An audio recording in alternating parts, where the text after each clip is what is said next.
नमस्ते, welcome to heat happy energy अमो tarot. चलिए आज देखते हैं, कुछ सवाल पूछेंगे उनकी एनर्जीज, क्या दिमाग में चल रहा है, क्या सोच रहे हैं। पर उससे पहले आपकी एनर्जी क्या है? तो आपकी एनर्जी, मेरे व्यूअर्स की एनर्जी है द मैजिशियन। देखिए आप मैनिफेस्ट कर रहे हैं, पर मैनिफेस्ट करने के अलावा आप बहुत सारी चीजों पे काम भी कर रहे हैं। आप बहुत एक काम एनर्जी में हैं। अम, जैसे यू नो आप अपनी रियलिटी कहीं ना कहीं क्रिएट कर रहे हैं। आप देख रहे हैं किसी कितनी काम एनर्जी में, जैसे ये बैठी हुई है, इसके पास एक बॉन्ड है, स्वॉन, डव, एक बटरफ्लाई। सो कुछ चेंजेस भी हो रहे हैं। आप अंदर ही अंदर कहीं समझ चुके हो कि पावर आपके अंदर थी पहले से, आपने शायद उसको यूटिलाइज ना किया हो। दिल में थोड़ा सा ये भी लगता है कि अगर वो आए तो आप कंट्रोल में रह के बात करोगे, ओल्ड पैटर्न्स को रिपीट नहीं करोगे, उसमें वापस नहीं घुसोगे। सो यहाँ आप एनर्जेटिकली कहीं ना कहीं अपनी पावर वापस ले रहे हो। आपका फोकस अब उन्होंने क्या किया से हटकर मैं अब क्या बन रहा हूँ या बन रही हूँ, और मैं यहाँ से कहाँ जाना चाहता हूँ या चाहती हूँ, उस पे शिफ्ट हो रहा है कहीं ना कहीं। और जब आप इस फ्रीक्वेंसी में होते हो तो वो ऑटोमेटिकली फील करते हैं ये एनर्जी आपकी तरफ। चलिए देखते हैं कि उनकी एनर्जी क्या है इस कनेक्शन में करंटली। एस ऑफ कप्स, सन। देखिए उनकी एनर्जी, इमोशंस काफी फ्लो कर रहे हैं। अम, उनके दिल में बहुत सारे इमोशंस हैं आपके लिए। अ, ये वो मोमेंट है जब फाइनली रियलाइज होता है कि प्यार अभी भी है यहाँ पे। दिल ओवरफ्लो कर रहा है यहाँ पे। नॉर्मल कार में तो फ्लो करके पानी नीचे आ रहा होता है, यहाँ पे बटरफ्लाईज जैसे सारा आसमान जैसे भर रही हैं। पर मतलब कितनी भी बटरफ्लाईज बाहर निकल रही हैं, फिर भी वो उसमें अभी भी बहुत सारी हैं, वो निकले ही चली जा रही हैं। तो कहीं ना कहीं एक ट्रांसफॉर्मेशन उनमें इमोशनली हुआ है। अम, सोच रहे हैं कि कैसे एक्सप्रेस करें बिना कमजोर लगे। अम, एक क्लीन इमोशनल एनर्जी है डेफिनेटली। कुछ ना कुछ क्लैरिटी भी देना चाहते हैं क्योंकि सन की एनर्जी भी है हमारे पास। ये इंसान चाहते हैं कि कुछ नया स्टार्ट हो, पर थोड़ा सा फियर है कि ये भी आप इनको एक्सेप्ट करेंगे कि नहीं, क्योंकि शायद इनको आपकी एनर्जी से, ये मैजिशियन की एनर्जी से ऐसे लग रहा है कि आप अपनी लाइफ खुद क्रिएट कर रहे हैं, बिल्ड कर रहे हैं, आपको किसी से कोई मतलब नहीं है इस समय शायद। सो इनका हार्ट स्पेस अभी भी ओपन है आपके लिए। इमोशनली रेडी अगर अभी पूरी तरह से नहीं भी हैं तो कहीं ना कहीं हो रहे हैं, अपनी फीलिंग्स को समझने और एक्सेप्ट करने की कोशिश कर रहे हैं। ये वो टाइम है जब दिल बोल रहा है पर जुबान अभी भी सोच रही है, दिमाग से नहीं, जुबान से सोच रहे हैं इस समय।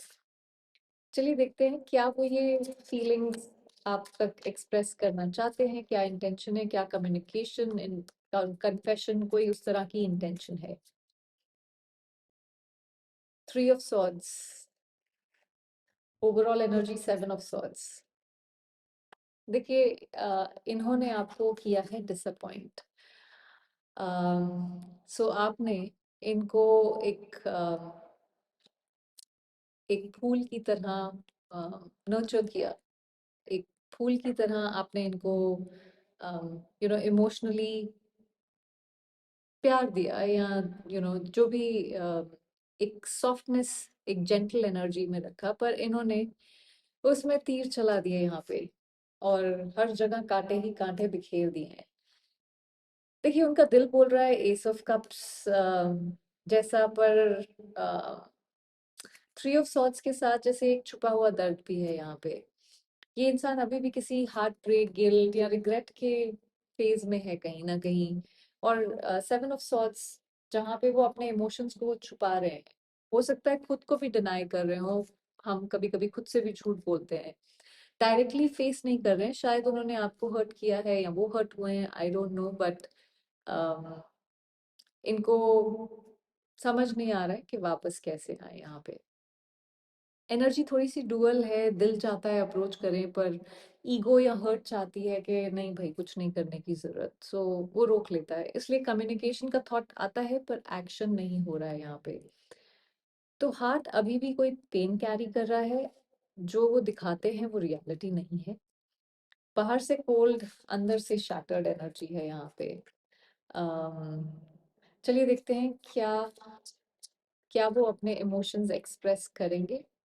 क्या आपको कोई कम्युनिकेशन, कोई सिग्नल, कोई कुछ भी भेजेंगे अपनी तरफ से। Night of wands, overall energy S of swords.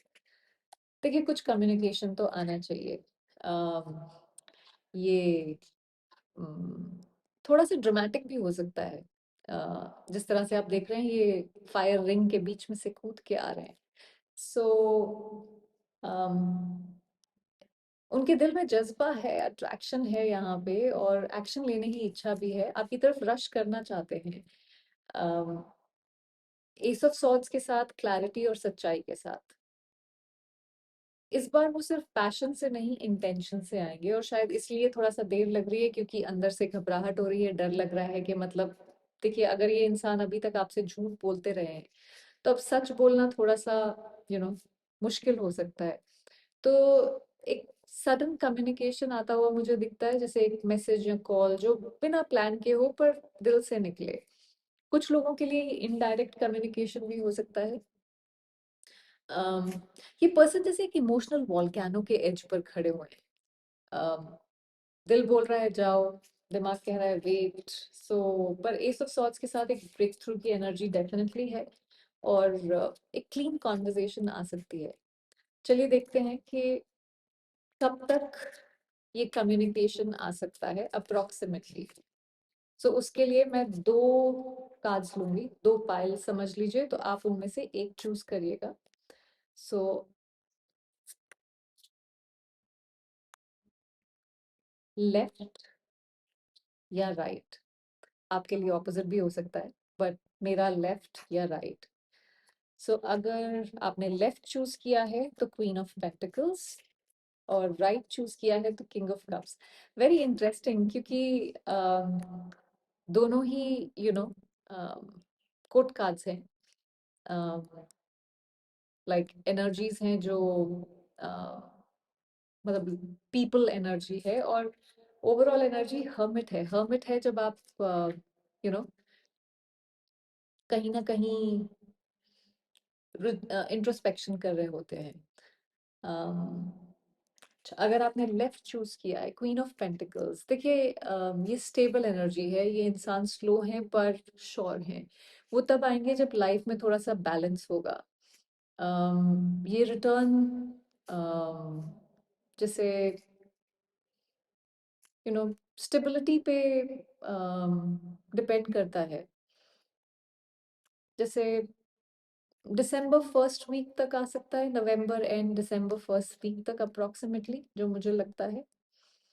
अम, अगर आपने राइट पाइल चूज किया है तो किंग ऑफ कप्स, ये तो मतलब जैसे बहुत इंटरेस्टिंग कार्ड है ये। इसमें से ये किंग ऑफ कप्स है और बीच में से शिप निकल के जा रहा है उनके। सो बहुत स्ट्रॉन्ग लॉन्गिंग है, मतलब उनके ईगो वीगो सबको चीरते हुए वो शिप बाहर निकल के जा रही है। जैसे इमोशंस ऑलरेडी पीक पे हैं, ये पर्सन ज्यादा देर अपनी फीलिंग्स को होल्ड नहीं कर पाएगा। ऑल दो कंट्रोल किया हुआ है, उस शिप को आगे नहीं बढ़ने दे रहे हैं, पर ज्यादा दिन तक नहीं हो पाएगा। आई फील 7 to 10 डेज के अंदर किसी तरह का कोई कम्युनिकेशन आ सकता है, डायरेक्ट या indirect, I don't know, but बहुत स्ट्रांग पॉसिबिलिटी यहाँ पे है।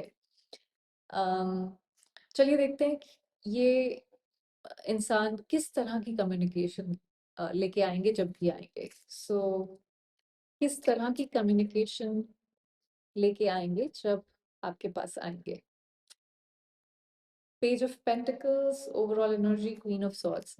देखिए सॉर्ड्स की energy again, so queen of swords जो है अगेन एक क्लैरिटी वाली एनर्जी है, जहाँ पे आप अगर आप यहाँ देखें तो ये सारी जैसे पेड़ हैं बहुत सारे घने, तो वहां पे से कुछ दिखेगा नहीं आपको।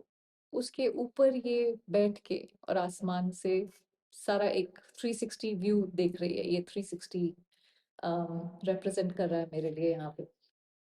तो एक क्लैरिटी के साथ, जहाँ पे शायद एक विजन भी होगा।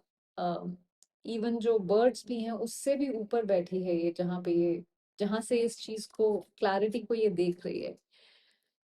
कम्युनिकेशन ग्राउंडेड और सिंसियर होगा, ये कोई इमोशनल आउटबर्स्ट वाला कम्युनिकेशन नहीं होगा। ये इंसान पहले सोच के लिखेंगे, हर वर्ड केयरफुली चूज करेंगे।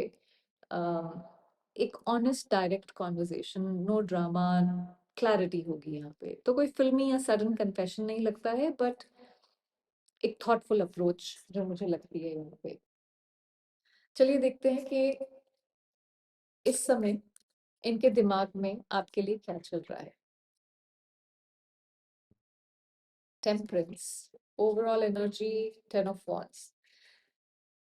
देखिए, आपके साथ बिताए हुए सारे पल बहुत खूबसूरत हैं, इन फूलों की तरह। पर वो जैसे एक बोझ बन गए। चाहे वो फूल हैं, पर वो धीरे धीरे धीरे करके इतने सारे हो गए हैं कि वो बोझ सा बन गए हैं, और वो उनको कहीं ना कहीं थका रहे हैं।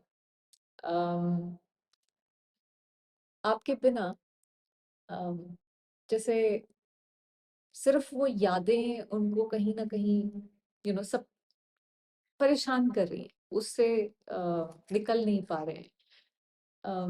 बैलेंस ढूंढने की कोशिश कर रहे हैं, दिल के इमोशंस और दिमाग के लॉजिक के बीच एक कांस्टेंट टग ऑफ वॉर जैसे चल रही है।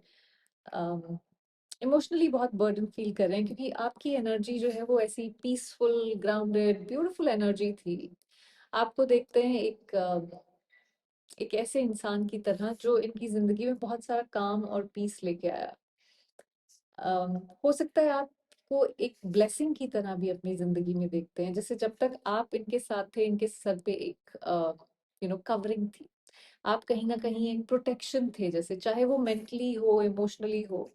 तो वो चाहते हैं कि सब कुछ ठीक हो जाए, पर उन्हें समझ नहीं आ रहा है कि कैसे। हर बार जब वो आपके बारे में सोचते हैं, तो उन्हें लगता है कि उन्होंने कुछ ना कुछ गलत हैंडल किया है।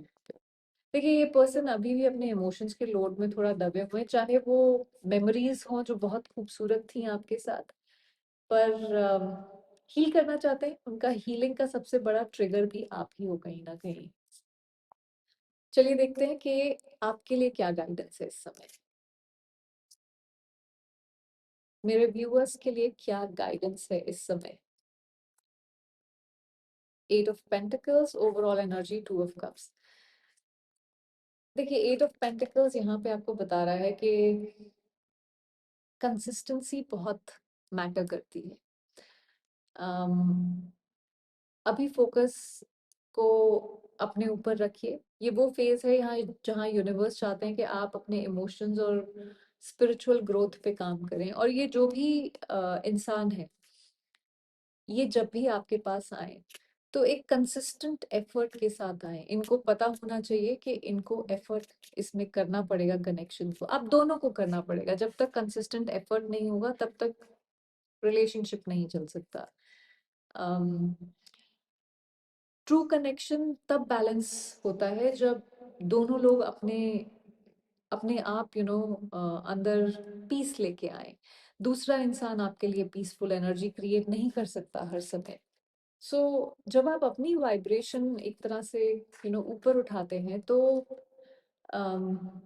नेचुरली आपके एनर्जी फील्ड में वापस एक खूबसूरत एनर्जी अट्रैक्ट होनी शुरू हो जाती है। तो ये टाइम है पेशेंस और फेथ का। आपको अपने बाउंड्रीज और सेल्फ वर्थ के साथ कंसिस्टेंट रहना है। ये कनेक्शन जो आपका है, ये डेफिनेटली एक सोल बॉन्ड कनेक्शन है। आप दोनों जैसे एक दूसरे के साथ इंटरट्वाइंड है। आप देख रहे हैं ये दोनों फूल कैसे इंटरट्वाइंड है एक दूसरे के साथ। इस कनेक्शन के आउटकम पे कम फोकस करें और अपने वाइब्रेशन पे ज्यादा फोकस करें, क्योंकि अगर इस इंसान ने एफर्ट नहीं डाला है यहाँ पे, तो वो ऑलरेडी बर्डनड है। आपके थॉट्स, आपके फीलिंग्स, इमोशंस, आपका टच, आपकी फील, आपकी स्मेल, कोई भी चीज उनकी यू नो उनका पीछा छोड़ नहीं रही है, त्रस्त हैं, त्राही त्राही मची हुई है टाइप्स। पर वो एक अलग चीज है। पर अगर वो कंसिस्टेंसी नहीं लेके आ सकते, वो इस यू नो इस कनेक्शन में एफर्ट नहीं डाल सकते, जो यहाँ पे उनको करना चाहिए, वो अगर आपको नहीं दे सकते जब तक, तब तक अपनी एनर्जी को अपने लिए प्रिजर्व करिए। दूसरे के ऊपर हर समय ये टेम्परेंस वाली एनर्जी, ये ब्यूटीफुल एनर्जी फेंकने की जरूरत नहीं है, ये अपने पे यूज करिए इसको। आप अपनी प्रोटेक्शन खुद हैं। देखिए, आप को प्यार करना मुश्किल नहीं है। शायद आप गलत इंसान से प्यार की उम्मीद रख रहे हैं, ये भी हो सकता है कुछ लोगों के लिए। जब आप अपने पीस का साथ के साथ लॉयल होते हैं, तो यूनिवर्स भी आपके साथ लॉयल होना शुरू हो जाता है। तो अपनी पीस को मेंटेन करने के लिए जो भी आपको स्टेप्स लेने की जरूरत है, वो स्टेप्स लीजिए। इस इंसान को, अपने आप को उस काबिल बनाने दीजिए कि आपके साथ आके खड़ा हो सके या खड़ी हो सके। तब तक अपने पे काम करिए। आई होप इससे आपको कुछ क्लैरिटी मिली हो। Thank you for watching.